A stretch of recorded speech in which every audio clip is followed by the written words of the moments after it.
காது குத்து ஒரு விவசாயி செத்துட்டானவளோ விவசாயி தானே செத்துட்டானுவீங்க.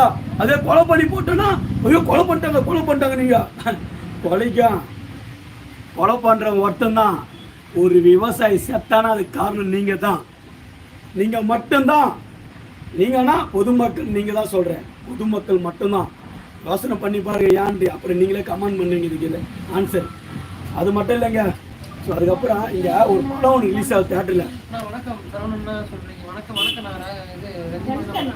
ஓகே, ஒரு படம் ஒன்று ரிலீஸ் ஆகுதுங்க தேட்டரில். என்னால் இவன் கமெண்டே படிக்காமல் பேசிக்கிறான் போல, கேட்டுங்க அப்புறம் கமெண்டை வச்சுக்கிறேன். ஒரு தேட்டரில் ஒரு படம் ரிலீஸ் ஆகுது. ஒரு பெரிய ஹீரோ வச்சு சின்ன ஹீரோ வச்சு யாரா வச்சுங்க, அதை ரிவ்யூ எடுத்து போடுறான். இந்த நடிகர் எவ்வளோ சம்பளம் வாங்குறான், இந்த நடிகர் எப்படி நடிச்சா, இந்த நடிகர் எவ்வளோ படம் ஓடுது, இந்த படம் எவ்வளோ நாள் ஓடுது. 50 நாள் ஒரு படம் ஓடிச்சுன்னா பெரிய விஷயம். அதை பற்றி பேசுறதுக்கு கோடிக்கான மக்கள் இருக்கிறீங்க, அதை பார்க்கறதுக்கு லட்சக்கான மக்கள் இருக்கிறீங்க. ஆனால் ஒரு விவசாயி விவசாயத்தை விட்டுட்டு வெளியூரில் வந்து ஏதோ ஒரு வேலை செய்கிறான், அதை ரிவ்யூ எடுத்து உங்களால் போட முடியாது. இந்த விவசாயி ஆஞ்சு போய்க்கிறது, அதை ஒரு ரிவ்யூ எடுத்து போட முடியாது. ஏன்னா உங்களுக்கு அதுக்கெல்லாம் டைம் இல்லை, அதை பார்க்கறதுக்கு டைம் இல்லை. சாப்பிட்றதுக்கு மட்டும்தான் டைம் இருக்கு உங்களுக்கு. விவசாயம் அதுக்கு மட்டும் தான் தேவைப்படுறான், வேற எதுவும் தேவைப்படலையா? சாப்பிடுங்க, சாப்பாடுற பற்றி கூட சொல்ல. ஆனால் கஷ்டத்துன்றது ஒரு டைம் தாங்க. அதே மாதிரி தான் விவசாயி செத்துட்டான ஒரு டைம் தான், உயிரை திருப்பி வர வைக்க முடியாது. ரிவ்யூ எடுத்து போடுற நீங்கள் விவசாயத்தை பற்றி போடலாம்ல, விவசாய ஐதுன்னு எடுத்து போடலாம்ல. ஏன்னா பணம் வராது, வியூவர்ஸ் போகாது. கரெக்டா தாங்க? மனசோட வாழ்க்கையே தான், மனசுலே தான். பணமெல்லாம் தேவையில்லை, விவசாயம் அழியாது பார்த்துக்கணும்.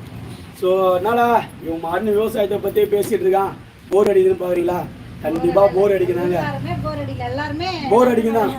ஒரு 10 பேர் வந்து பார்த்தா 5 பேர் கூட விவசாயத்தை பத்தி பேச முடியாது. உங்ககிட்ட இன்னொரு விஷயத்தை பத்தி பேசணுங்க. என்னன்னா கிருஷ்ணா, ரொம்ப சந்தோஷம். இன்னைக்கு வந்து என்னோட நண்பர்கள் எல்லாரும் வந்திருக்கீங்க.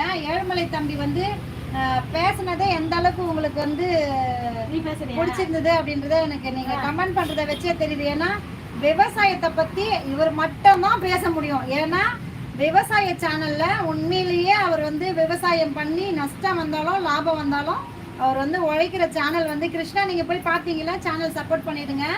அவங்களோட வீடியோஸ்லாம் பார்த்தீங்கன்னா அவர் எந்த அளவுக்கு விவசாயத்துக்கு தன்னோட குரலை வந்து உயர்த்தி அவர் வந்து என்ன சொல்றது, உயிர் நாடிலிருந்து பேசுறாரு. உண்மையிலே பொய்கள் பேசல. இதுல நம்ம சேனல்ல இந்த அளவுக்கு வந்து மோட்டிவேஷன் ஸ்பீச் கொடுத்ததுக்கு நான் ரொம்பவே சந்தோஷப்படுறேன். ரஞ்சித் தம்பி வாங்க. அது என்ன பார்த்தீங்கன்னா, என்னால் இவங்களே கண்டனா பேசுகிறேன் நினச்சேன்னா எனக்கு தகுந்த மாதிரி தானே பேசுவேன். நான் இதை எழுதி வச்சுட்டோ மனப்படம் பண்ணி பேசுறதில்ல, அதில் தோன்றதை பேசுவேன், என்ன தோன்றாதான் செய்வேன். விவசாயத்தை பற்றி வந்து நான் ஒரு விஷயத்தை ஒரு டைலாகே சொல்கிறேன், இது என் சேனலில் போட்டிருப்பேன். என்னன்னா விவசாயத்தை பற்றி கேவலம் பேசுகிறது தான் உங்களுக்கு கிடையாது. ஏன்னா நீங்கள் சாப்பிட்ற 3 வேளை சாப்பாட்டுக்கு மட்டும்தான் விவசாயம் வேணும். ஆனால் விவசாயிகளை பற்றி கேவலம் பேசி கோடிக்கணக்கான மக்கள் இருக்கிறாங்க. எப்படின்னு கேட்குறீங்களா?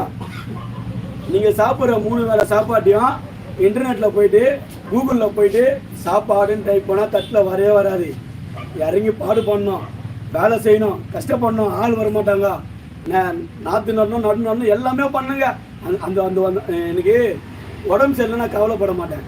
எனக்கு உடம்பு சரியில்லை, ஐயோ போயிடுச்சு உடம்பு போயிடுச்சுன்னு சொல்லி கவலையப்பட்டது கிடையாதுங்க. ஆனால் ஒரு பயிருக்கு லைட்டாக பூச்சி அடிச்சினோட நான் பூச்சி அடிச்சிருக்குன்னு பார்ப்பேன். ஸோ அது எப்படி குணப்படுத்திடலாம், அதுக்கு நான் மருந்து அடிக்கலாம் சொல்லிட்டு பார்ப்பேன். ஸோ இது வந்து எப்படி இருக்குதுன்னா எனக்கு பெரிய சந்தோஷமாக இருக்குது. ஏன்னா இது வந்து அது பேசுனதே இல்லை. இன்னொரு முக்கியமான விஷயங்க என்னன்னா, என்னுடைய கமெண்டில் பார்த்தேன், அது அக்காவோட சேனல்லே சொல்கிறேன், என் சேனலில் சொல்லணும்னு ஆசைப்படுங்க.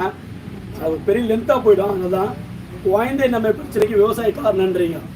நான் காரணமே இல்லைன்றேன். யாருன்னா ஒருத்தராவது விவசாயி தான் காரணம் என்கிட்ட சொல்லுங்க. நேராக வந்து நான் சொல்கிற பதில், விவசாயினா நான் நாட்டு ரக விதை பயிரிட்டுங்க. பாவக்காய், நாட்டு ரக பாவக்காய் வந்து பயிரிட்டுங்க. அதை நாட்டு ரக பாவக்காய் இவ்வளோ பெருசு வரும், நல்லா கிட்டத்தட்ட ஒரு 6 அடி கிட்ட வருங்க. கோயம்பேடு மார்க்கெட்டுக்கு நான் ஏற்றினேன்.